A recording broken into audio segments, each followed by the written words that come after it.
demand from homeowners, other contractors, business owners, for the demand for this type of service. And so we made a change a couple, 4 or 5 years later to go into the distribution side of things, bring different training, education, help people start businesses, all that kind of stuff, because we wanted to spread the demand or spread the knowledge and show the demand for this type of thing. So that's why we're here. We cover paper sealers, concrete sealers, obviously wood staining, tools, supplies, all those kind of things. That anything that you're going to need in the restoration business, the cleaning, staining business, that's our business, what we do. We're not a cleaning chemical supplier. We're not a pressure washing supplier. Those are things you need to go to Sean for. He's your source for those things. But when you come over to the staining and sealing side, very specialized tools, very specialized coating, the knowledge, that's what we're here for. So call us anytime, reach out to us. That's what we're here for. We want to make you guys successful. I want to also start off with letting you guys know kind of how we got into this business. In life, we don't always stop and think about every day and the chain of events or the turn of events and the small things that can happen in a day that you don't expect or aren't looking for that can change the course of your life. That's how our business started. I get a call one day from my brother who owns a fence and deck company, and he's all up in arms. He's strung out. He's tore up. He's just talking too fast. He's got this huge job, and his guys have all called in. He's got all these panels loaded on the truck, and he's got to get this job installed. Can you help? Can you go with me and help me build this fence? Immediately you're like, I'm kind of covered up today, man, and I'm sorry. But, karma's going to get you, so you say yes. Fast forward halfway through the day, we're working on this fence. The homeowner keeps coming out and coming to James and talking to him. And I'm overhearing the conversation that he's asking, when you get my fence built, what do I need to do to protect it? Do I need to stain it? Do I need to seal it? Do I need to do something to it? Do I need to paint it? He just looks at it and shrugs his shoulders and says, I don't know. Goes back to work. Half an hour goes by. Guy comes back out of the house. Right back up to him again. So you really don't think I need to stain this or seal it or protect it in any way before it gets old or gray or deteriorates? I don't know. I have no idea. Guy leaves again. Half an hour goes by. Third time, guy comes out of the house. Same question. Are you sure you don't know anybody that would do that? Because I really need to get this done. My brother looks at the guy and says, dude, I build fences. I have no idea. And it hit me. It hit me like a truck.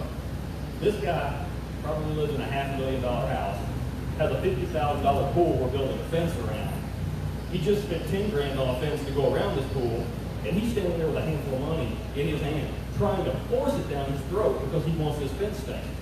My brother's been in business for 10 years, never heard of it. There's got to be a demand for this. And that's how we got into the business. And obviously, we're into concrete sealing, aggregate sealing, coatings, epoxy floors, all these kind of things that, we take tangents and throw our business in other directions. But it all started with that one moment where it just hits you that, man, this could change my life, or this is just something I really need to pursue this. So, as you guys go through your day and through your business, through your life, stop and take a moment to look for those possibilities. And I steal a phrase from a guy that he's a life coach that we follow, Richard Flint. But he says every day you're going to be presented with possibilities. Within those possibilities, there could be opportunities. There may not be opportunities, but there could be. So always take a look at those possibilities, explore them, and see if there's opportunity for you. That's kind of what we want to talk to you guys about today. If you're not into wood restoration, not something you do, not something you offer or ever tried, think about it. It might be a very good complement to your business, along with other things too, like concrete sealing, paper sealing, whatever your market would handle. Some people don't have paper in their area. Some people do. So it all depends on your market as well and what your customers would be needing as far as the service. So let's get started. As you get into this business and you start looking at this kind of thing, I guess really your first thing you ask yourself is, what is a staining or sealing contractor? What do they do?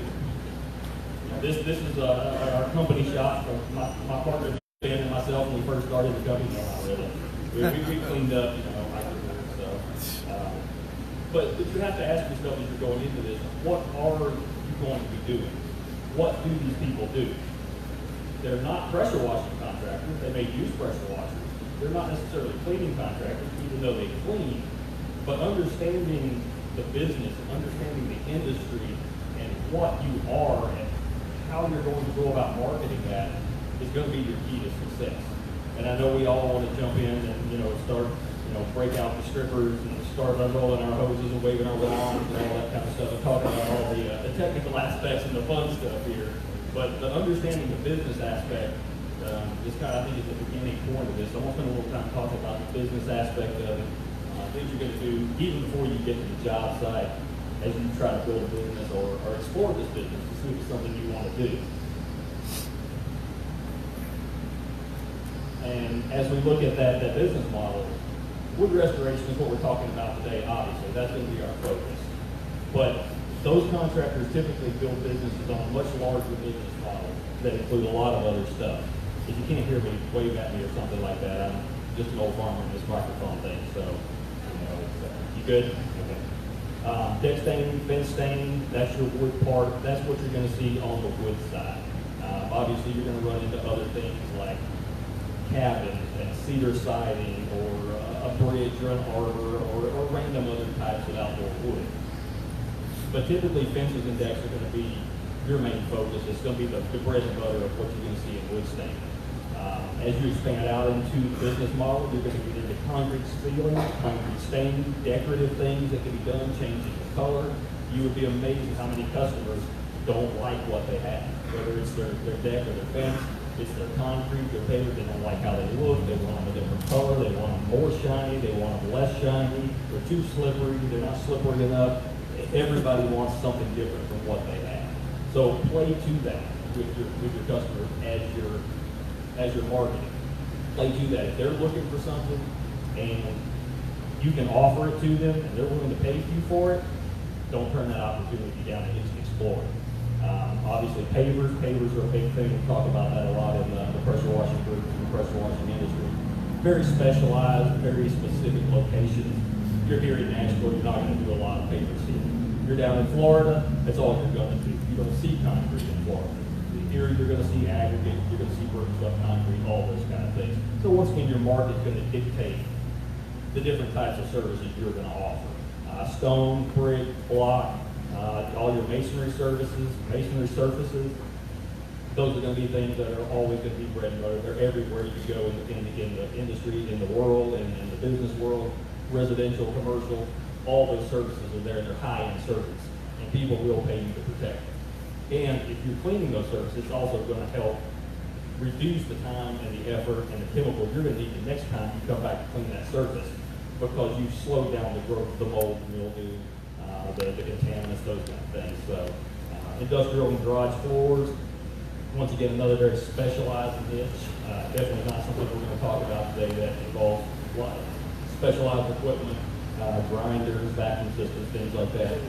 Very profitable, but also very specialized and very prone to issues and problems and things like that. So if it's something you're interested in, give us a call. We cover all those products, but not something we're going to talk about today. It's something a lot of these guys offer a service.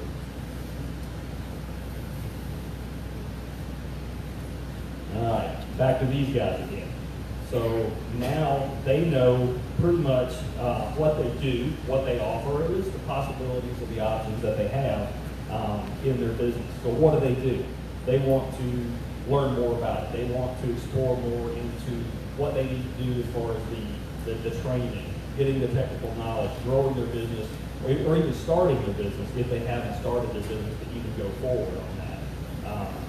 So what is that foundation that those contractors need as they're setting up their business and designing the plan of attack as to where they're going to market, who they're going to market to, what type of services they're going to market? They're going to ask themselves a couple of questions and to understand this industry and what they're trying to do as far as growing the business. What's so different about this type of business? Well, it's very specialized. It's not as simple as just cleaning something, because you get a lot of options. You get a lot of different types of services. There's a lot of different types of chemicals. Very specialized as far as the type of choices that you're going to make in choosing a product for a specific application, a specific service based on the customer's need. So it's not a one-size-fits-all. I'm going to spray bleach and soap on this, and it's going to clean it for 99% of my services. You're going to use a lot of specialized techniques, so you become a specialist in that field. Once again, why so much demand? Why are there so few contractors doing it? I can't answer that. I'm standing in front of all of you guys today. You're all possible candidates to go out and do this kind of work. The majority of you won't. I can't answer that question as to why there's so few people doing it. But the guys and the girls and the people in this room that do offer these type of services can vouch for the demand that's out there, and how much it grows their business when they add these type of services in addition to sealing, or in addition to cleaning. And number three is, what do the customers want? What are their wants and what are their needs and desires? They're two separate things, really. The customers may need something, but they also want something. And in your marketing, playing to both the needs as well as the wants and the desires of the customer are really your keys to closing jobs, growing your business, and making that marketing really work for your company. Especially the wants part. But we'll all spend money on something we want, whether it's something for our house, or our boat, or our car, or our truck, a hobby, guns, whatever you're into. You will spend money on something you want. So if it's something that they desire for a flashiness or enhancement of their pool deck or their driveway, they want their drive. You would not believe, when we used to do the services, how many customers would, their number one question would be, can you make my driveway shinier than my neighbor's? It will blow your mind. And affirmative, always. I can make it shinier than your neighbor's. I can make theirs dull if I have to. So we can make it happen, but that's their desire, and you want to play your marketing to that. When you spend time with that customer, you want to feel them out and learn what they're asking for, what they're needing, as far as their desires and what's going to fulfill them and why did they call you. And if you can play to that and focus your marketing and your conversation with that customer on that, you'll close the job every time. If you just say, I can stain your deck, they may or may not, you may not win that customer's approval right off the bat. You may not win that interest that they have in the service. But if you can give them a sample that looks exactly like what they want, and throw some water on it, show those water beads up on the surface and how beautiful it can be, they'll instantly connect with it because that's what they want. So always play those needs as well as the wants. As we look at that, there's going to be really three reasons why those customers are going to call you for this type of service. Obviously, they're going to call all you guys for cleaning because they realize something's dirty and it needs to be cleaned.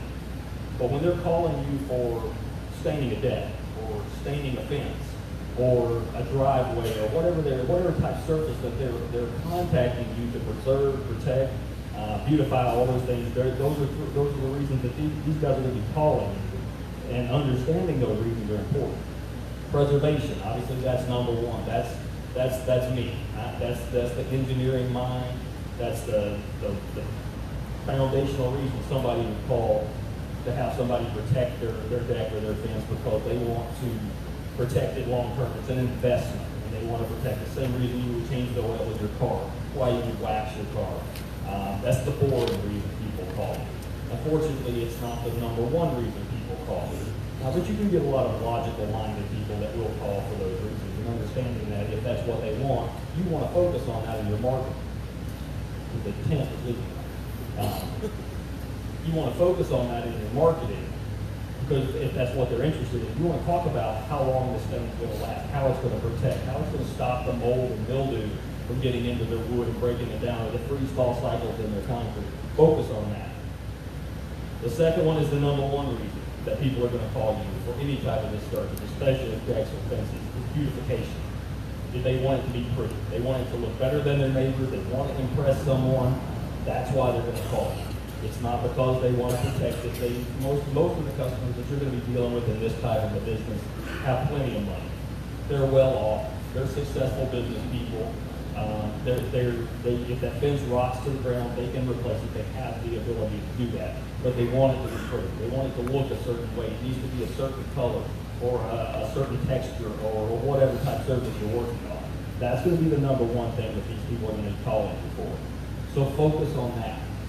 If the lady you're talking to is focused on a certain color, work with them. You'll get samples out that match that color. You want to make that connection that you can provide that aesthetic that they're looking for.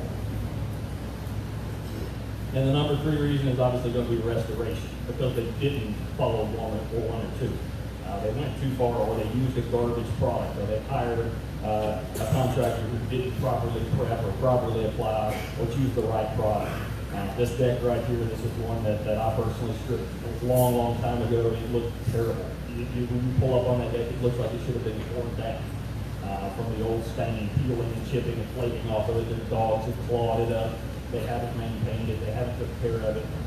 In the end, it looked gorgeous. It turned out amazing. But that was the reason that they picked the phone call our company, was because they needed restoration. They may not have wanted to tear it down and replace it. They didn't know what to do because they weren't specialists in that industry, but that's why they picked up the phone call. Once again, pay attention to why a customer calls you. Play to those needs and those desires. It'll help you close jobs. All right, back with these guys again. So, they now know why their customers are calling. They know what they're going to do. They know other possible services they're going to offer. So they're ready to get started, right? They need to learn how to do this. So, no, they're not. They're not ready yet. They need to know what to do before they ever even get started. Because the most important thing is always going to start before the job begins. They're going to want to take a look at all aspects of the job itself. And we're going to go through a couple of 4 points about those aspects of what they're going to look at when they look at the job, bid a job, talk to a customer on the phone. If I can get anything to you in the next hour or two, it's these 4 points. If you will pay attention to these 4 points in your business, and it doesn't matter if you're a doctor, a lawyer, if you mow grass, or if you're a pressure washer, it doesn't matter. These points are things that, in my experience as a contractor, are always the things that make or break a job. It is all things that take place before you ever start a machine, roll out a hose, or even approach the job site to actually do any work. Number 1, you want to evaluate the job site. Look at it. Look at the job. Look at the whatever you're going to be doing. If you're going to be cleaning it, or you're going to be staining it, if it's a deck, a fence, a driveway, look at it, evaluate it, look around you. Is this even a job that I want to do? It's a hard question to ask, especially maybe if you don't have a heavy workload and you need work. But I look around this room and I can see people, friends of mine, colleagues, customers, every one of them. We can all tell stories about jobs that they've shared with me that they should not have taken. The guy that used to work for me, my brother, my stepbrother, years ago, he always said, we can always lose money on the lake. And he was right. You don't have to go to work to lose money. There's way more fun ways to lose money than going to work. So evaluate the job. Make sure that job is right for you.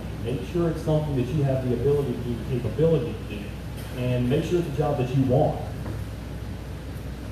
There's one right there. That's one that sticks out of my mind.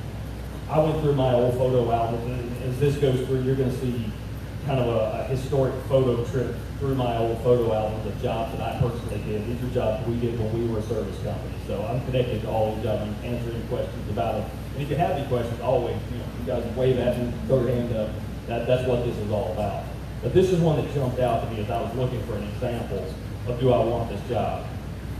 I bid this job, I looked at this job, easy deck, it was like 2 years old, lightly gray, super gravy job to clean, no problem whatsoever. Gave the customer an estimate, nice customer, walked away. She called a day or two later, hey, let's get started, show up, get ready, do it anytime when you're ready.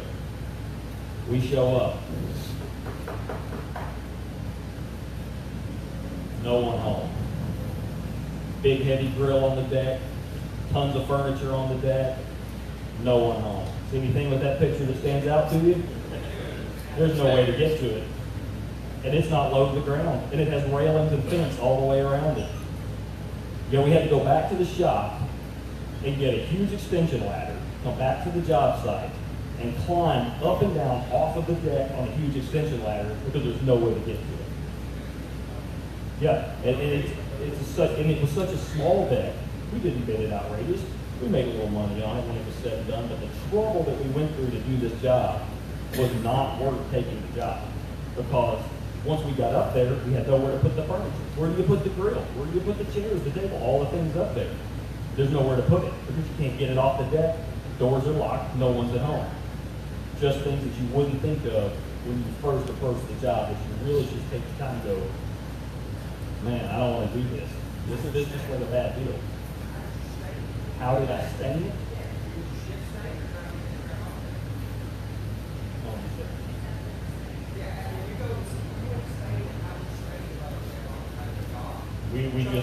We just scooted it over to one side and tarped it up or put blankets over it, whatever we had to do, and then ended up washing everything anyway when we done. Yeah. And another thing to look at in that job, on that picture, that if you haven't done a lot of wood staining, is going to stand out to you, is the building itself. It's all white vinyl siding. That is the biggest nightmare you can ever approach with wood staining. Not that you can't do it, not that you can't clean it off, but you will never stain a deck or fence near siding that you don't get some on the siding. This was a nightmare. There was no way. It's not brown, it's not brick, it's white vinyl siding. So all those things, evaluate the job site. And it's not that you might not want to take that job, but you want to price it accordingly. So evaluate the job site. Do not be afraid to walk away from a job. I don't know if Sean's in the room or not, but I'll tell a story about a mutual friend that Sean and I had many, many years ago. He always had a saying. He would know who I was talking about if we were in here. The guy always told us, the most important thing you can have in your estimating kit is a good pair of running shoes. And that has proved so true over the years for the people we've worked with as well as ourselves.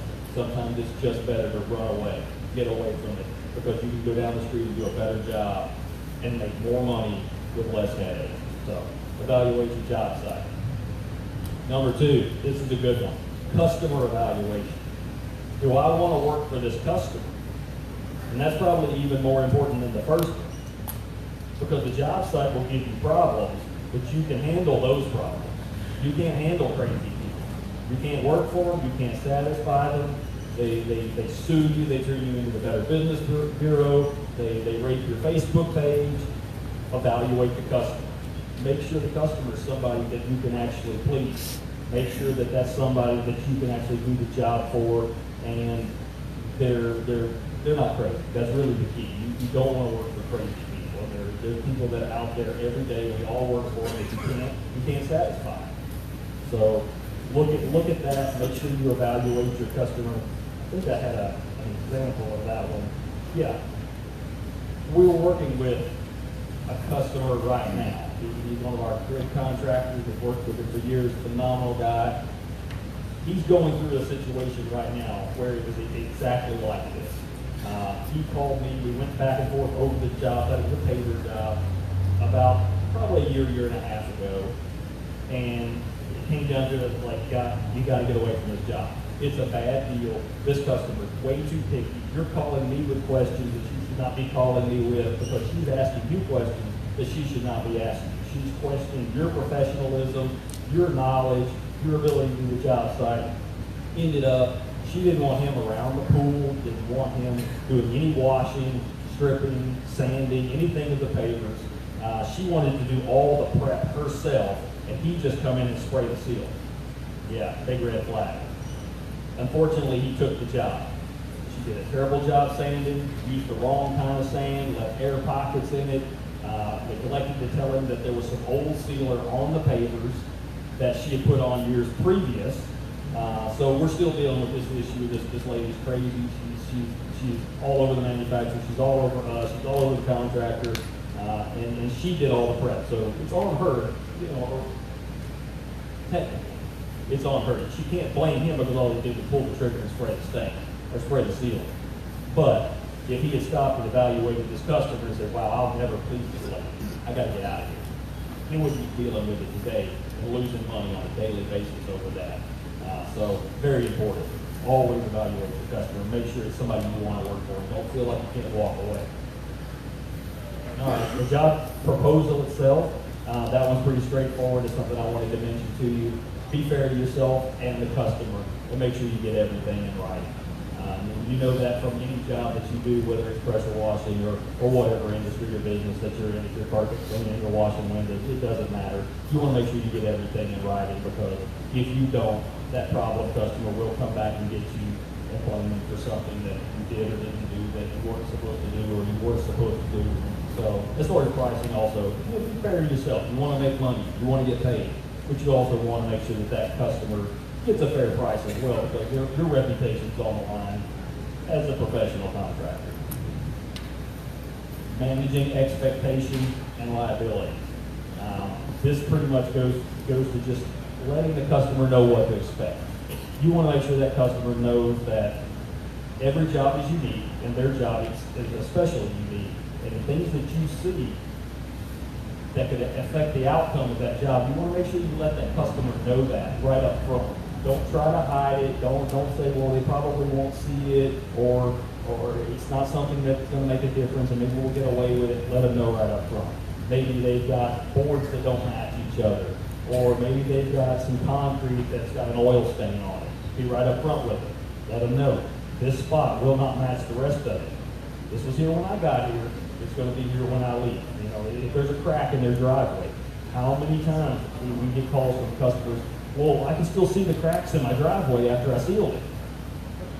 Your concrete was cracked when we got there. It was cracked when you put the sealer on it. It's going to be cracked from now on. Unless you want to get a backhoe and a jackhammer, you're going to have a cracked driveway.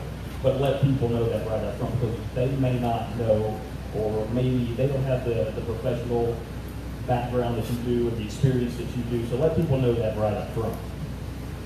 There's an example of it. This is the deck that we cleaned. The customer had replaced some boards. Obviously, there were some bad boards. They did the right thing. They replaced the boards. They did a good job on it. But if you look at the boards, if you're looking at the left side of that picture, you can see two darker boards and then two lighter boards. On the right side is the area that hasn't been cleaned yet, obviously. But when those boards stain up, they're going to look different. They're just going to absorb stain differently. They're going to have different texture. They're going to have a different feel to them. They're just different boards. So letting the customer know right up front that those boards are not going to look like all the other boards could avoid a major problem for you down the road where I don't want to pay you because those boards don't match. Maybe they expected them to match, but manage those expectations and let those customers know that right up front. And anything you do. There's another one. This is a shake shingle house that we restored and stained. You can see that the shingles are very weathered. They have tons of pits and holes and textures and chunks missing out of them. These shingles were probably 30, 40 years old, had moss, lichen, little trees growing out of between them, and it was a jungle. We got it all off and cleaned it up, but the damage had been done. Once again, letting the customer know right up front that damage has been done. We can't reverse time, and we can't undo that damage that's already been done to whatever surface it is, and wood is a big one on that.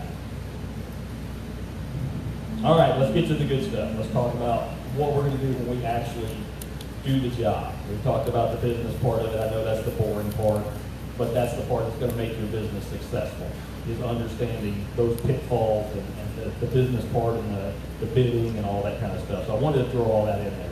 But let's get to the good stuff. This is what you guys want to hear about, is actually doing the work, doing the cleaning, prepping, staining, sealing, all that kind of stuff. So when you approach a job site, obviously with wood, you're going to have 3 basic processes that you're going to use to prep that wood before you stain it. Everything we're going to talk about today is going to involve staining. Because in my personal opinion, and in the business that I'm in, you don't clean wood without staining it. That's just, you're only doing half the job. I'm not saying you guys can't do that. That's the business you're in, is cleaning things. If the customer only wants it clean, sure, go clean it for them. But if you're marketing yourself, and we're talking about wood restoration, wood staining, wood sealing, that's the second half of it. You don't leave that wood vulnerable to damage down the road. So everything we're going to talk about is in preparation for staining or sealing. The first is obviously the cleaning process. Cleaning is cleaning the wood. That's when you're going to have dirty, gray, weathered wood. Could be 2 years old, could be 30 years old, but it doesn't have a previous coating or a sealer or paint, anything on it. It's just old, dirty, weathered wood. That's going to be what we refer to as the cleaning process. Stripping is going to be when you approach a job site and it has an old coating, paint, stain, sealer, could be any various number of thousands of products that are on the market. You know, it could be something from a paint store, from Home Depot, Lowe's, something they mixed up in their backyard. I've seen guys stain their decks with used motor oil. You see everything. You know, but that's going to be a stripping process. It's going to be removing the old or failed coating so you can clean and prep the wood properly and put your coating that you're going to be putting on it, that you're going to maintain during your relationship with that customer. Brightening and neutralizing, that's always going to be your final step in the wood prep process. It doesn't matter if you clean or you strip, you always finish with brightening. Brightening is going to be an acidic process. It's going to either be acrylic acid or citric acid. We'll talk about that in a few minutes. That's going to do several things for your process as well as the wood itself. The acidic surface, the acidic product is going to bring the pH where it needs to be on that wood. The cleaning process, whatever product or cleaner you're using, we'll talk about those once again in a minute. But they're all going to be very alkaline. And you don't want to leave the wood in an alkaline state if you're going to put a coating or a stain or a sealer over, because coatings don't bond to alkaline surfaces. That's why things don't stick to concrete that has salt residue or anything like that. You want to get that pH to the neutral to slightly acidic range. And the brightening and the neutralizing does that. It also opens the pores up of the wood, and it also does what it says, it brightens the wood. It lightens up the color, removes the nail stains, and gives you that beautiful bright white palette that you want to get the rich stain colors when you stain that wood. Let's look at the equipment and tools. I threw a couple things up here. These are not specific things that you need. There's lots of sprayers, there's lots of types of buckets and pressure washers. Nothing fancy at all, basic stuff. When you go to clean the wood, you're going to use the pressure washer is obviously going to be your tool that you're using to clean that wood. Remove those cleaners off the wood, remove the soil from the wood. Don't overthink that. You don't need an 8 or 10 gallon per minute machine when you're cleaning wood. You need something in the range of 4 to 5 gallons a minute. Plenty big to clean wood. The problem with the big machines on wood is you end up flooding the job site. If it's a deck or a fence, and you're putting 8 gallons a minute, 10 gallons a minute on a fence, it's pretty soon you're going to need boots because you're going to be standing in a lake because you're just putting so much wood or so much water onto the wood. So pressure washer, that's your tool you're going to use. Sprayer is going to be what you're going to need to apply the cleaners, the chemicals, the strippers, those kind of things. Buckets, strainers, personal protection. I probably should have put a respirator on here or at least a mask. Always recommended when spraying chemicals or things like that. You don't want that stuff in your lungs. It's not good, not a good deal. I'm proof that it won't kill you, at least immediately, but wear a respirator. All right, let's talk about the cleaning process first. That's why, once again, we're back to dirty, gray, weathered wood, those kind of things. This is just, you're going to be removing all of that, cleaning the wood, restoring the color, killing the mold, the mildew. It's the easy part of the job. It's the best. These are the jobs that you want to go looking for. These are your gravy jobs. You want to find a deck that's somewhere that's between 2 and 5 years old. Nothing that's rotten and has algae and lichen growing on it, but it's not brand new either. You want that wood to have some time to weather and all the pressure treating chemicals come out before you start the process. It's really rewarding. It really is. It's almost like fun because you see that transformation in front of your face. As you see in the picture, there's just old, dirty gray wood, and it's cleaning up. The colors being restored. It's really absolutely rewarding. When we talk about the cleaning process, once again, for dirty, gray, weathered wood, no coatings, nothing like that. You're not trying to remove anything. You're going to have 3 options. And I didn't do a handout. I didn't do anything like that as far as all these things. You guys take notes if you want to. But if you want a copy of this or anything printed off of this, let me know. Call me, email me, text, whatever you need. We'll get you all this kind of information. pay attention and, and try to take all these notes and stuff, but this is very simple stuff, and we can get you all this information if you want in writing, so you have it to look over. When you're looking at cleaning, you're going to look at 3 different chemicals that you're going to be using in most situations for the cleaning process. I based a lot of what I have here today for you guys on not only my personal experience, the experience I have working with all of you guys and contractors all over the country, but also somewhat personal opinion. Because over the years, I've really developed opinions that they're not fact, but they're based on fact. And everybody has their opinions. There's lots of guys who use one thing versus the other. If it works for your business and works for your company, so be it. Use it, go with it, be successful with it. But sodium percarbonate, I put a star there beside that one. In my opinion, it's the right way to clean dirty gray wood. Just because it's safe, it's easy to use, it works great, it doesn't harm plants, it doesn't harm you, it doesn't burn your skin, it's not toxic, it's not going to make your truck rust, all those kind of things. It's going to be your go-to, or should be your go-to in my opinion, for cleaning wood, because it's just so effective, so economical. It costs pennies per gallon to make it. So look at the sodium percarbonate as your go-to in my opinion. Sodium hydroxide, that's going to technically be the chemical we're going to be talking about when we talk about stripping, but it can also be used for cleaning. It will do the job. It's more aggressive than the percard. It's essentially a diluted stripper. You don't want to make it full strength like you would if you were making a stripper, but it will do the job. The downside to the sodium hydroxide is that it can harm vegetation. It can remove paint. If you're working around painted surfaces, if you get it on something, it can harm the painted surface. The percard will not do that.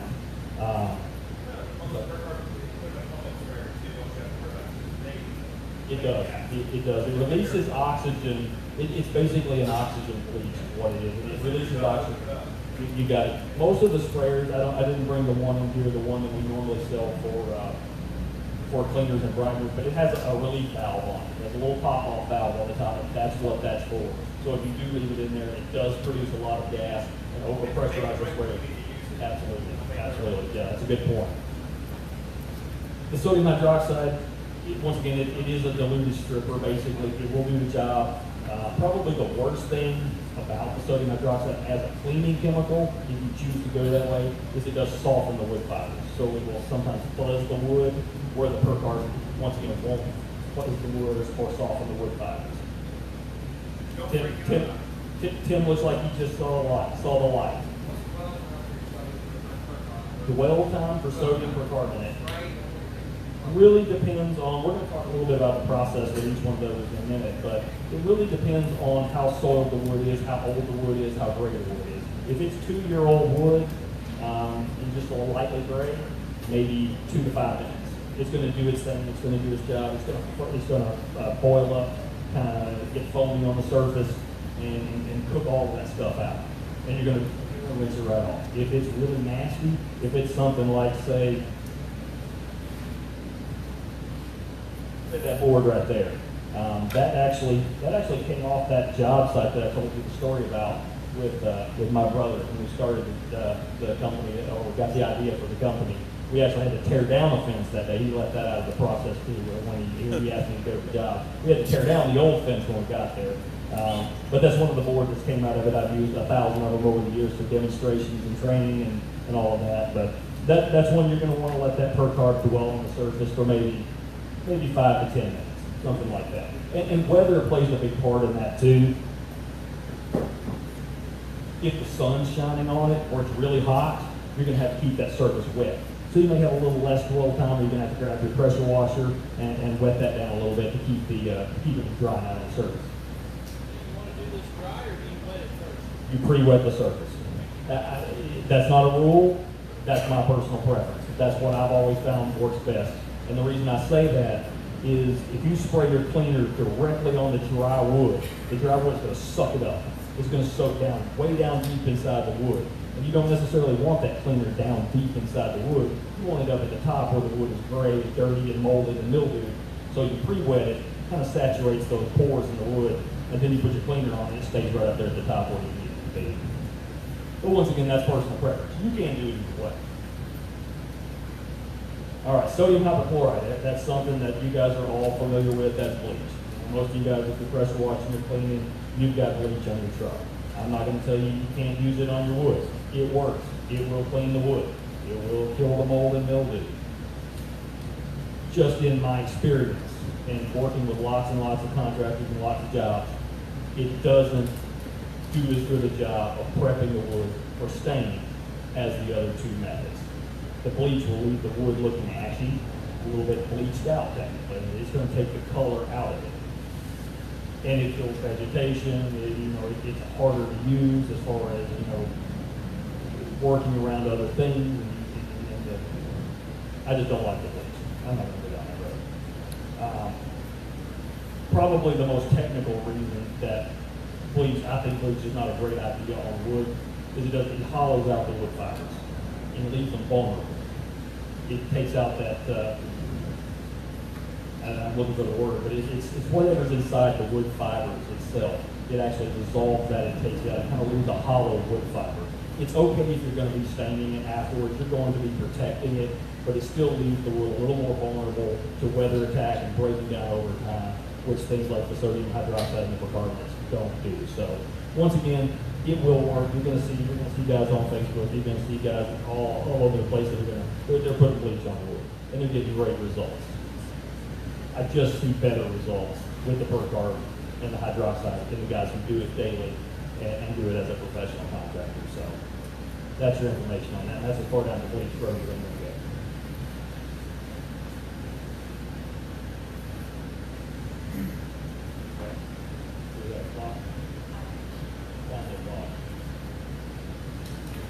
She's saying we're going to break at 10:15, so No, at 10.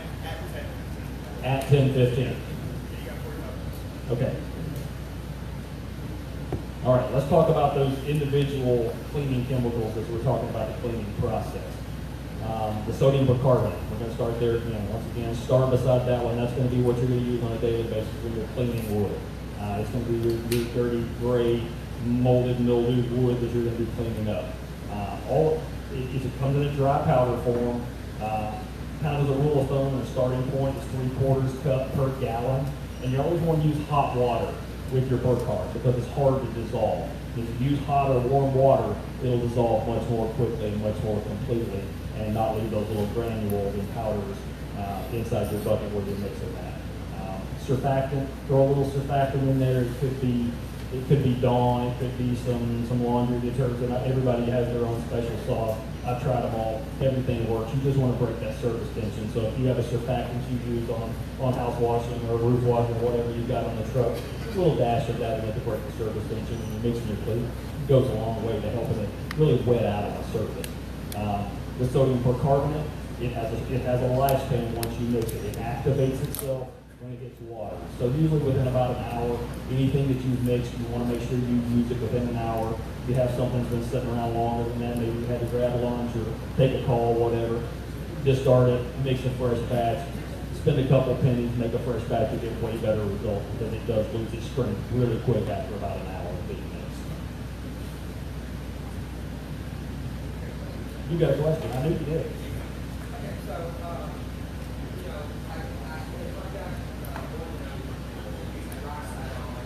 if I got one I was using hydroxide on and it's got a little bit of mold to it, I put some bleaching. Yep. Would you, with a percarb, since it's not going to bleach, it would you leave or would it be beneficial to the bleach if it's put the bleach in there or is that considered good? I wouldn't put bleach in the sodium percarbonate just because of the chemical makeup of it. They're not super compatible in their chemical makeup. If you have something that's that soiled or has that much organic growth on it that you feel you need to add bleach to it, go with the sodium hydroxide with bleach or just go with straight bleach. There are going to be situations where you have something that's really, really nasty. I've got some pictures in here we'll see in a few minutes. Likely, the percarb will not. The percarb will do a great job. This board right here came out of the same fence as the gray one I just held up. It was cleaned with percarb and brightened with oxalic acid. That's the results you get. If it's just gray and dirty, percarb will get it done. More of a natural Exactly. With the bleach, you're going to get more of a washed out, ashy type look. It's just going to look, it's not going to have that rich color that wood naturally has. You're off, Tim. All right. Sodium hydroxide, we touched on that one for a minute, and that's the one Tim just mentioned, that you can add bleach to sodium hydroxide if you need to. We're not going to really get into as far as ratios or anything like that, but if you're using sodium hydroxide and you need to boost the ability to kill mold and mildew and organic growth, things like that, you can add bleach to sodium hydroxide.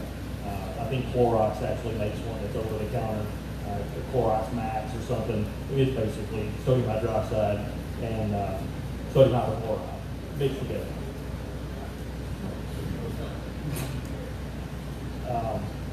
Once again, with sodium hydroxide, just like with the Percard, little surfactants, you want to break the surface tension, you want it to sheet out and wet out on the wood. So throw a little bit of that surfactant in there. Once again, pretty much anything works. There may be rules to that, but I've tried everything imaginable as far as big soaps and dish soaps and surfactants. They all seem to work well with it. When you get down to the bleach, we're going to talk about sodium hypochlorite, but that one, that's one you want to make sure your surfactant is a bleach-safe surfactant. There's a lot of things I know, most of your dish soaps, Dawn and Palmolive, things like that, you don't want to add that to bleach.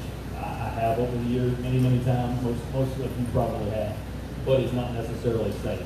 It does outgas a nasty toxic chemical when you put that type of surfactant into bleach. So talk to Sean about that if you're looking for something that's bleach safe. I know they've got a lot of stuff that's going to be safe for use in bleach. Sodium hypochlorite is not a powder, obviously it's bleach, it's a liquid. The dilution is going to vary based on the concentration and how strong the bleach is you have, how old it is, what you need to clean, things like that. But make sure you don't overpower the wood if you do use bleach on it, because too strong a bleach will actually eat the wood fibers at the surface and really soften that wood up and hollow those fibers out if you do choose to use bleach. Bleach obviously can be stored for future use, as well as sodium hydroxide. The Percard, you do want to use it in an hour of mixing it.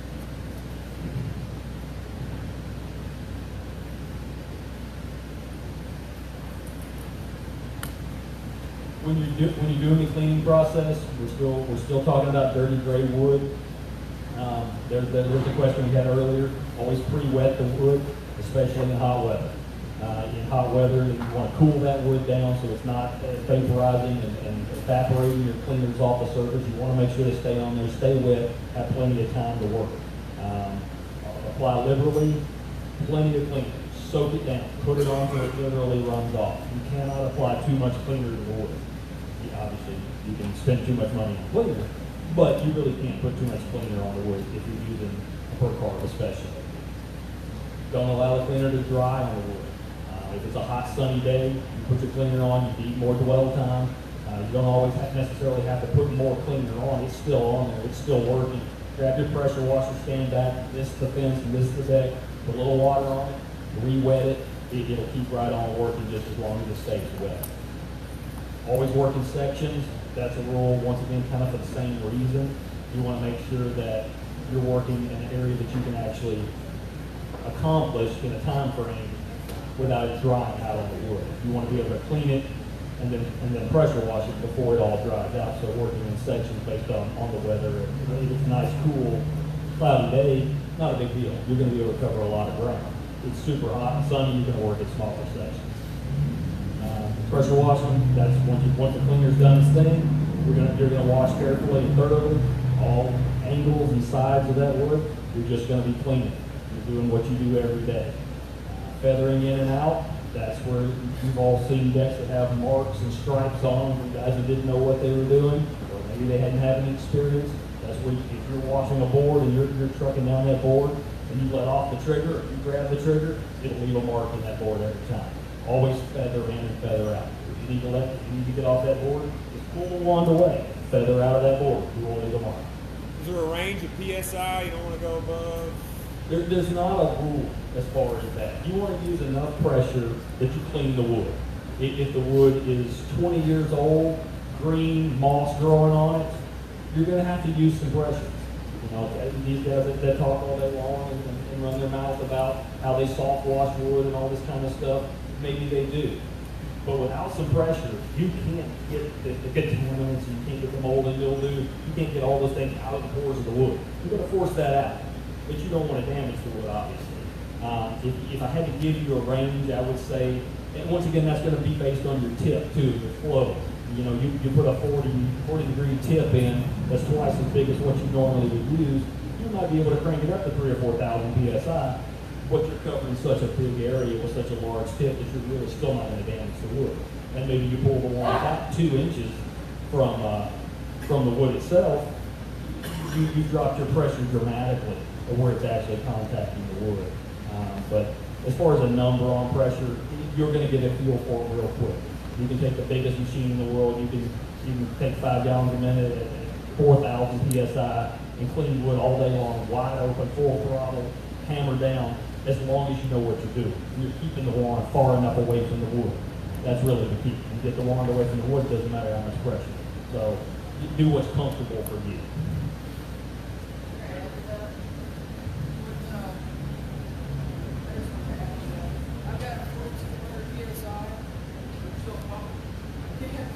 I've got a 4,200 psi pull around. It's easier to do instead of running my big trailer.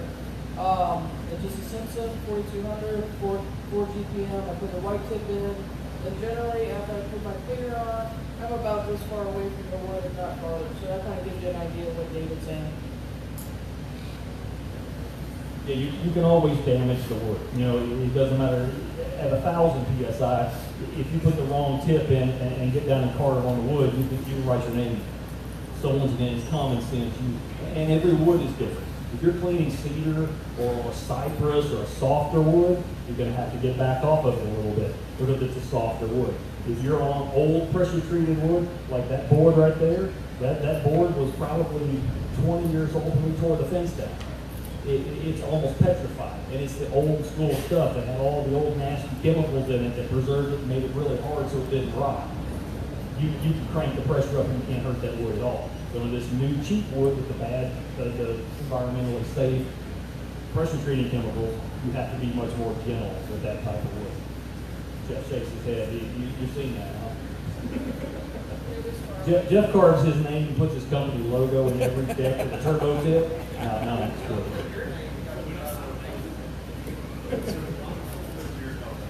Yeah, put mine on those. That's fine. I get blamed for everything anyway. It doesn't really matter. All right, once we use enough pressure to clean the wood and get everything out of the wood. That's really the key on the pressure. Here's an example of a fence that's being cleaned. Actually, this was before. See my little bitty picture on the screen.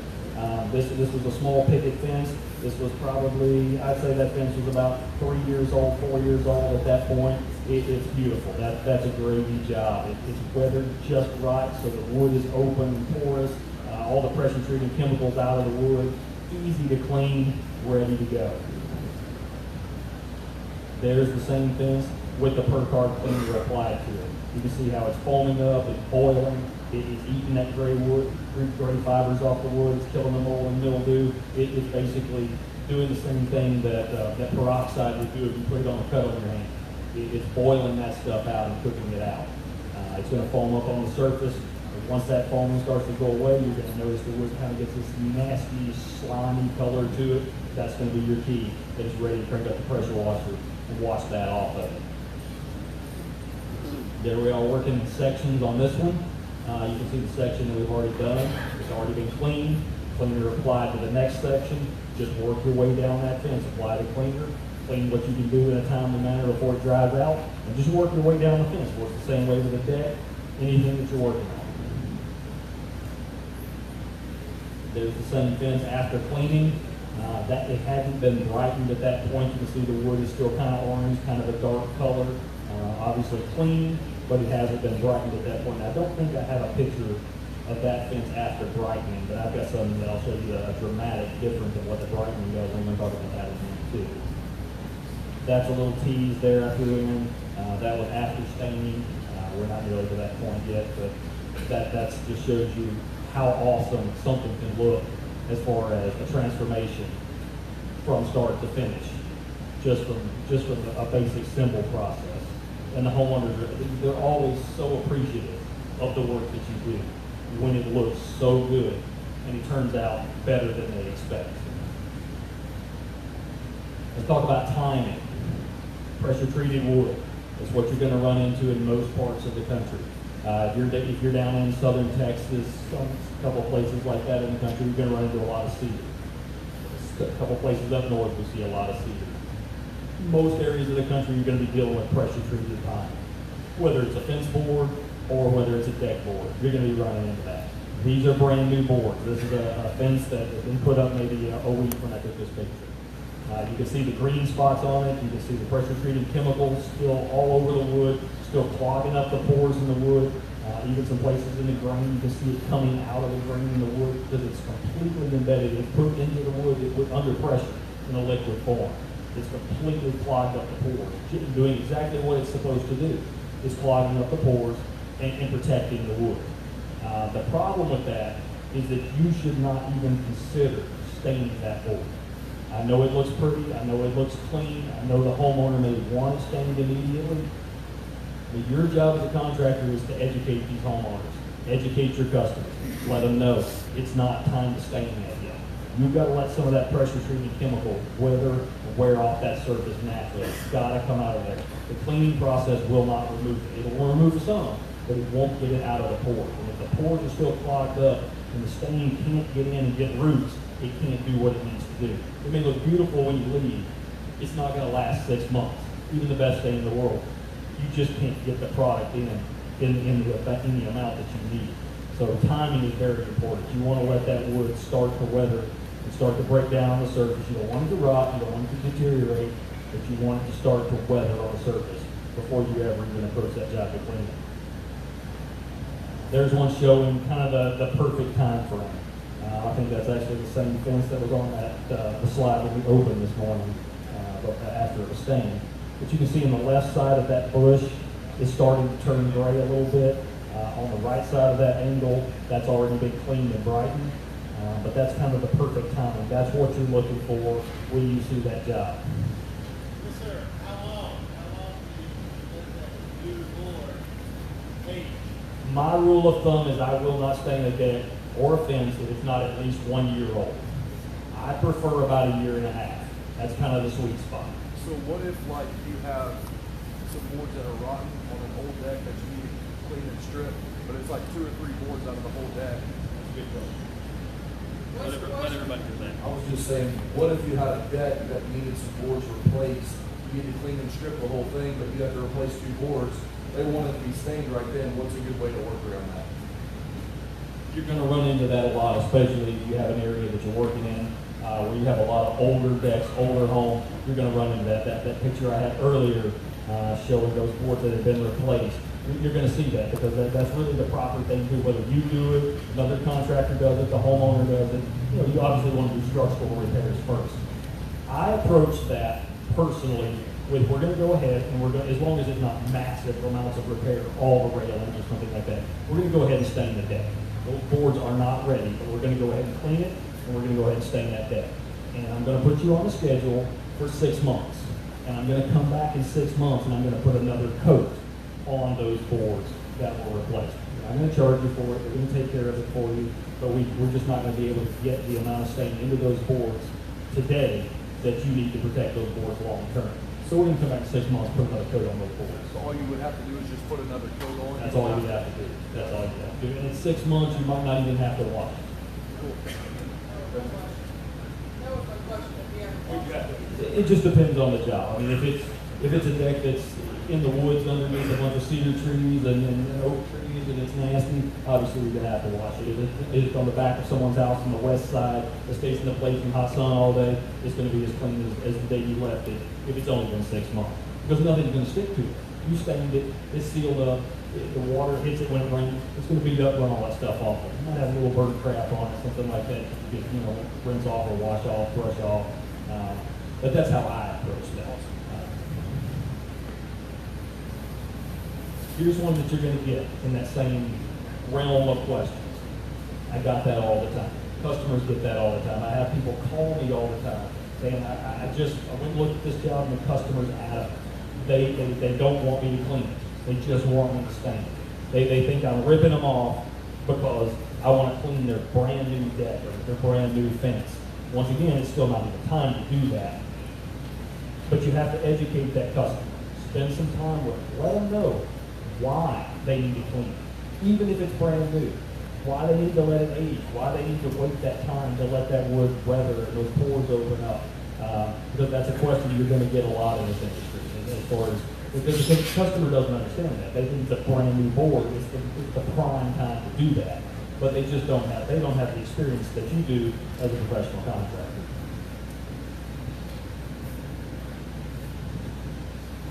All right, my favorite part of the job, not at all, stripping. This is a situation where you've got old coatings, previous stains, sealers, paints. It could be anything. You're going to run into a lot of different stuff on wood. Contractors that were there previously, homeowners that tried to do it themselves. I tried to think of a way to describe this process in words, and this is what I came up with. Horrible, miserable self-torture that somehow always ends with extreme gratification, eventually. And I think that pretty well sums it up. What's that?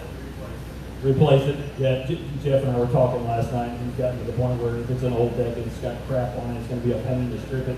He just goes in, rips up all the deck boards, offers that as a service, replaces their deck boards, puts them on a schedule for 1 year to come back and stain. It's working in his area. Stripping is a pain in the tail. It is the worst part of the wood restoration business. The guys that do it and the guys that have the stomach to handle it, they do phenomenal. And gals, Brenda's phenomenal. She's one of the best out there. Her attention to detail is amazing. She always says she hates decks and she wants to quit doing them, but she's amazing at it. And it takes that attention to detail to do really, really awesome work. It's not a splash and dash type of business. You have to have that attention to detail. You can't miss spots. You can't just overlook something that's going to affect the whole job, or not ask the right question, or do the right research when you're doing the job. On a 15 by 15 day, where you have to go through that process, what would you charge per foot? I wouldn't charge anything because I don't do it anymore. And I can't answer that question for you because everyone's market is different. What you can charge is going to be completely different from what Tim can charge, and that's going to be completely different from what Brenda can charge because everybody's market's different. And everybody's business as a contractor is going to be different. Your overhead may be twice what his is. You may have 6 employees and some really fancy trucks and some nice machines. Tim may be a one-man band with a roll-around pressure washer. You're both going to do amazing work. Can you talk about time per square foot to do? With stripping, it really depends on the coating that's on there, how long it's going to take to get that coating off. Dwell time is something we're going to talk about in a minute. Dwell time is really where it comes in with stripping. There have been times where I've stripped decks personally. We put the stripper on the deck, and we go sit down in the customer's furniture in their yard. And there's been times where we've sat in their yard for 8 hours and done nothing while the stripper works. If it's a tough coating, or there's multiple layers, it takes time to break it down and get it off, don't rush it. Let the stripper do the work. If you go crank up your pressure washer and start whacking at it, you're just going to wash the stripper off the surface and make your process longer. If you can't take your thumbnail and break that coating off with your thumbnail, it's not ready. It needs to be completely liquid. So once again, the time per square foot, talk about a 15 by 15 deck. If I were just cleaning that 15 by 15 deck, cleaning and brightening it, I don't know, hour and a half, something like that maybe. If I had all my equipment ready to go and everything's very organized in my setup, it really doesn't take that long. You mix your cleaner, spray it on, pressure wash it off, and rinse and go. It's pretty straightforward. Stripping, not so much. Stripping takes a lot of time. Yeah. and it's a miserable process. I can't tell you that enough. When we, after a couple years in the business, we stripped a lot of decks when we were doing the contracting. We eventually adopted a no strip policy where we just quit accepting strip jobs. It was for two reasons. It sucks. It's a horrible part of the business, and it takes so much time and it's miserable to do it. And once we go back to the first part of this, where we talk about the demand, there's so many jobs out there. Why take a bad job that you're not going to enjoy doing, and it's going to be miserable on you and your guys? Why not go across the street and clean a really easy one? Because they're everywhere. There's that many good jobs out there. We're talking about stripping chemicals. You're going to be really, in most situations, looking at one thing, and that's sodium hydroxide. You're going to mix it hot. It's going to be your stripper of choice for that. It's very economical. It's going to remove most old weathered coatings. It's going to remove most old stains, whether they're semi-transparent or transparent. Some of the new solid color stuff is really tough. It's got a lot of acrylic in it. Some have got urethanes in it.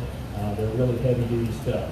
But always try your sodium hydroxide first, because it's going to be your most economical means to break that coating down without spending a fortune on stripping. If that doesn't work, you step over to a paint and coating stripper. Something that's going to be an epoxy stripper. It's going to be something like that, Jasco knockoff, something a little more nasty, and it's going to be much more expensive.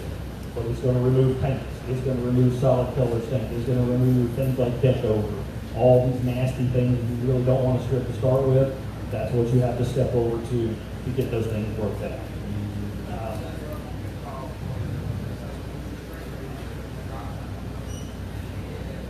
Yeah, I know that. With sodium hydroxide, if you need to boost your stripper, you can put a butyl booster in your sodium hydroxide to boost the power. Nothing wrong with that. That's getting a little bit more advanced, but it doesn't work. And if you have it available, or you have a supplier that carries it, you can put the cellulose butyl into the sodium hydroxide and really boost the power. Be careful with that though. It will eat you up. It will light your butt up quick. But it will work. That's something I hadn't put in there. It does work. 20 minutes, you're going to cut me off. All right. Paint and coating strippers, once again, very expensive. But on the other hand, they do work very fast. So if you have something that's really tough, really nasty, you need to get it off, a paint and coating stripper will work, but just be right up front with knowing that it's going to really increase your materials cost on that job, and make sure your customer knows that, hey, we did some test spots, we're going to have to use this product. That $500 estimate ain't going to cut it. You're at $1,500 now because I've got $1,000 in chemical to get this stuff off of here. So I'm going to bring my chainsaw and cut it off the ground and start over. You laugh, sometimes it's cheaper to do that. Sodium hydroxide, back to that one. Once again, just like those others that we talked about it using this one in a weaker form as a cleaner. But you're going to use that product in most cases as your stripper. Dry powder, about 3/4 cup per gallon. You always use cold water with sodium hydroxide. And the reason for that is that sodium hydroxide, when it hits water, the chemical reaction produces heat. If you pour it into hot water, it will produce so much heat it'll melt the bucket that it's in. So always put your sodium hydroxide into cold water. That's the only one of those. With the per card, I do like the hot water because it melts it and dissolves it a little bit faster. But that's your tip of the day. Don't melt your bucket like I did the first time and go, that wasn't good. Once again, surfactant. Throw a little surfactant in there, break that surface tension. That's even more important when you're stripping a job because you've got old stain or old coating that's already on the wood, so it's probably already water repellent. So you want to put that surfactant in there, help it wet out, sheet out on that surface, get down on there, lay down in an even form so it can really get to work and start breaking that coating down. Once you've mixed your stripper, it can be stored for future use. I don't like to keep it a long time, but if you're going to be doing a job in a week, put a lid on the bucket, keep it, hang on to it, don't waste your money.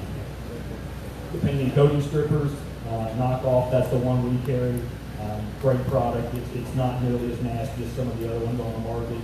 pretty safe on you as a customer and as a contractor. They're in liquid forms. They're ready to go right out of the pail or right out of the bucket. About 150 square feet per gallon, kind of a starting point range on that one. And again, it can be stored for future use. And there's a lot of other ones out there. Obviously, they may have a few different characteristics, but that's a paint stripper basically. Yeah, skip one. Yeah. Things to look for when you're stripping a job. Once again, it's safety right off the bat. We mentioned the boosted sodium hydroxide, but sodium hydroxide in itself, if you mix it 3/4 of a cup per gallon of water, it's hot. It will eat your skin off your body, literally. If you get those granules on you, you get that stripper on you, it will burn you. So cover up, protect, personal protection, gloves. When we did this, most of the time, if there were any wound bowling or anything, our guys wore raincoats. We wore cheap vinyl raincoats from Bass Pro Shops, and they may be hot, you may be sweaty, but you don't have holes burned in your arms and burned in your side, in your back when you're done. I got a story I'll tell about a guy who burned himself in there. It will burn you, be careful with it. Question you're going to get a lot of time with stripping. Will it kill my plants? Will it harm my grass? That's a response that was a canned response when I did this. Yes, ma'am. If it's strong enough to strip stain off your deck, it's going to kill your plants. That's just part of the process. If you've got petunias planted around the post of your deck, we're going to kill them dead as a animal. It's just the way it's going to be. It's just collateral damage. If you won't want them dead, dig them up, move them out of my way. But I can't strip your deck and protect the petunias planted around it. Now, some things like holly bushes or boxwood, hardy vegetation, in most cases, you're not going to harm that stuff. You're going to wet it down before you start, just like if you were re-cleaning or house washing. You're going to wet it down. You're going to rinse it throughout the process. It's not going to harm it. But flowering plants, some tender grasses, it will kill the vegetation in the strip. Remember, you're going to be doing some sanding. It's inevitable. If you strip a deck, you're going to be doing some sanding, because the sodium hydroxide or the stripper will soften those wood fibers, and they're going to stand up when you pressure wash it. So they're going to get some fuzziness on this. You're going to have fuzziness on the surface. Just be expecting you're going to do some sanding. It's easier sometimes to use more pressure and get a little more aggressive with it, get the stuff off if you're stripping, and then go back and sand. Sanding doesn't take a lot of time. If you have a good sander, power sander, even a floor machine with a mallet grip brush, you need to cover a lot of area with it. Very, very easy to sand a deck in a really short amount of time after you strip it, because you're just taking that fuzziness off the surface. Also remember, you're likely going to be repainting some things around that deck if there are adjacent painted surfaces, whether it's siding or whether it's trim, maybe railing, benches, anything that's surrounding that you can't move. If you get stripper on it, it's stripper, and it may damage the paint. It's just part of the process. Sometimes you may have to repaint a board or repaint the perimeter around that area. Once again, manage expectations. Let the customer know, I'm stripping the stain off your deck. It's paint stripper. We're going to get some on these boards.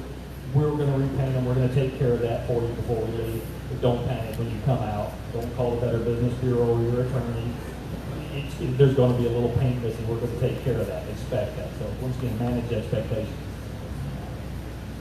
What time was our break? 10:15? Okay, so 15 minutes. All right. More than one application, that's a good one. Sometimes if you're stripping coatings that are tough, or there are multiple layers on the deck, strippers tend to work in layers. If you're taking off a coating, you're going to take off that coating. If there's another coating, or they put 2 coats of deck stain on, or they've stained that deck 3 times in the last 15 years, you're going to take it off in layers. So you may have to strip that deck twice. You may have to strip it 3 times to get those layers off. Not always the rule, but in experience, that's typically how it goes down, because it will break one layer loose from the next and pop it up. So understand you may be doing more than one application on a job. When we talked about this one, be patient, let the stripper do the work. The stripper is the cheapest employee that you're going to have on the job site. I hate to tell you, employ strippers, but they are the cheapest employees you're going to have on the job site. If you're sitting in the furniture, in the yard, drinking your beverage of choice and watching the birds tweet around in the yard, and that stripper's working on the deck, you're still working. It's doing the job. You're charging the customer for that amount of time. That's it. Don't go start your machine up. Don't go to try carving on it prematurely. It won't come off. And then you're just going to have to put more stripper on and wait more time. Don't worry about the fuzzy. We're talking about the fuzzy. Yeah.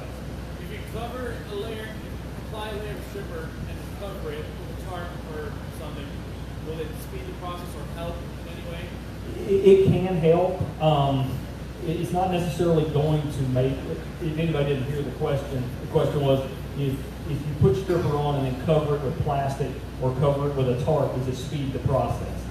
The answer to that is yes, but typically only if you're using a coating stripper, like knockoff or something like that. Those coating strippers have a solvent in them that goes into a vapor form. You keep that on a surface, to keep it from evaporating, keep it close to the surface, yes, it can do that.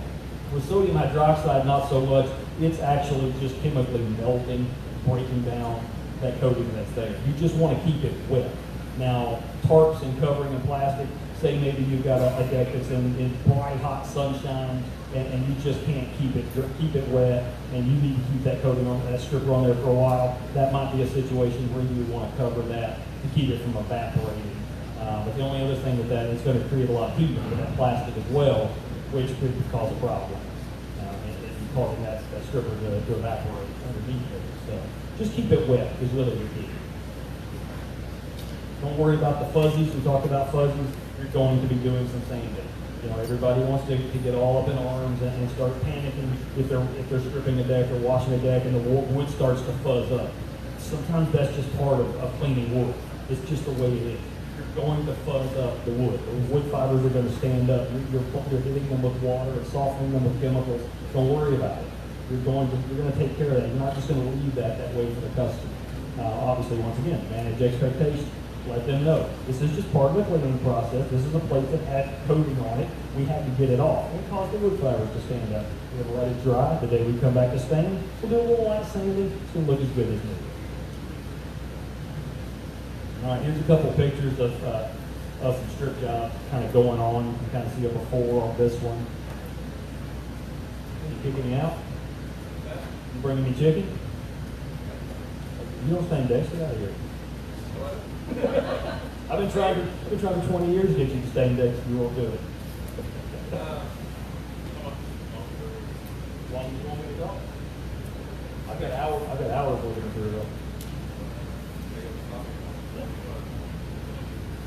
Give me 5 minutes. How about that? Here's one right here that was had an old red stain on it. This was before it was stripped.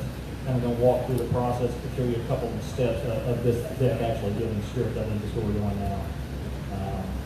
That's the stripper going on, being sprayed on. Once again, bad employees should be using personal protection, all that kind of stuff. Do as I say, not as we do. Stripper going on, heavy wet coat, hose it on, soak the wood down, don't miss any spots, give it plenty of time to work. That's the stripper's on the wood at that point. It's softening it up. You can start to see it starting to melt. It looks sticky and kind of like it's got putty on it. That's at the point where you're going to start taking your thumbnail. You're going to do that thumbnail test on it. Drag your thumb across there. If that coating is completely softened up and it breaks off all over your thumbnail and you see clean, bare wood underneath it, you're ready to go. If it won't do that, wait longer, apply more stripper, re-wet it, do whatever you need to do, but do not start until that coating is broke down and ready to come off, or you're just going to partially strip it and still have to re-strip the whole thing again. This is a deck, that's actually the same deck. I think we did this one over a 2-day period. I think it was a pretty big deck.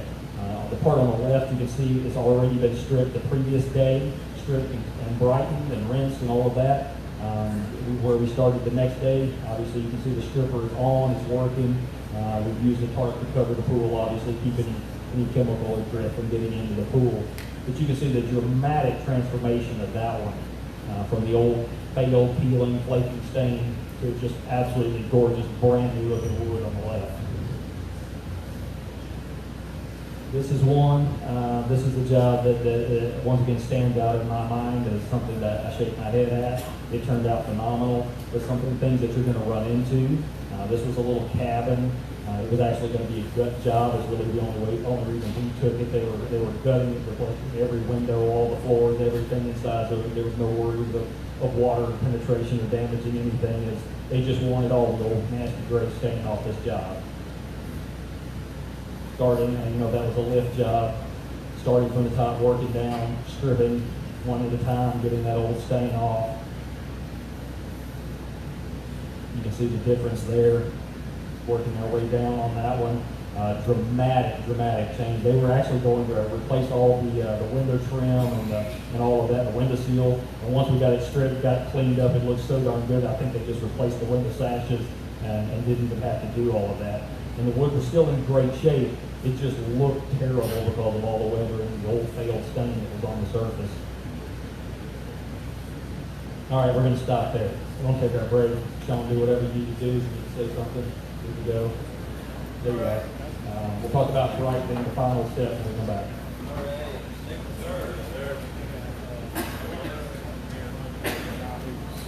So we're going to take a break for about 45 minutes. Ray and Tanya with Spray Wash Academy and Spray Wash Pro, they are here and they're actually leaving in about an hour. And we just want to give everybody an opportunity to talk with them if they haven't already. If you're not familiar with them, Spray Wash Academy, Ray Berg started. He does commercial cleaning, residential. Him and his wife give back a ton of information. He does videos all the time. So Spray Wash Academy is a Facebook page. So if you're not on there, it's free. There's a ton of information. But now he has Spray Wash Pro, which is an association. And I just want to, put my name out there to say, there's not a lot of stuff that I'll say is worth it. But I'm going to say this one is. Spray Wash Pro, it is a paid yearly membership. It's normally $2.99. Here at the show, we're actually going to pay $100 of it. So if you do want to sign up, it'll just be $1.99 here. I'll just tell you quickly, I'm just going to go through his list here. Online, there'll be SDS sheets for everything available. He's going to have OSHA industry links. Safety is always a huge concern with everything they do. He's going to do videos weekly. He's going to be continually doing updated videos with everything from maintenance to cleaning to safety. He's going to have information about taxation, state requirements. So it's not just about cleaning, it's about everything to help your business. A lot of people are starting out that don't know a lot about, the taxing card and that side of it. Workers' comp. So he's going to be talking, he'll have someone from each state, and there'll be links where you can find out on your workers' comp what you actually need. Some places require you to get it as a owner, some places don't. So there's a lot of little things like that. And I just take a look at it. I think it's a great resource. It's just going to get better. So I wanted to give them a little plug because we love them. So let's take a break, about 45 minutes, and we'll come back.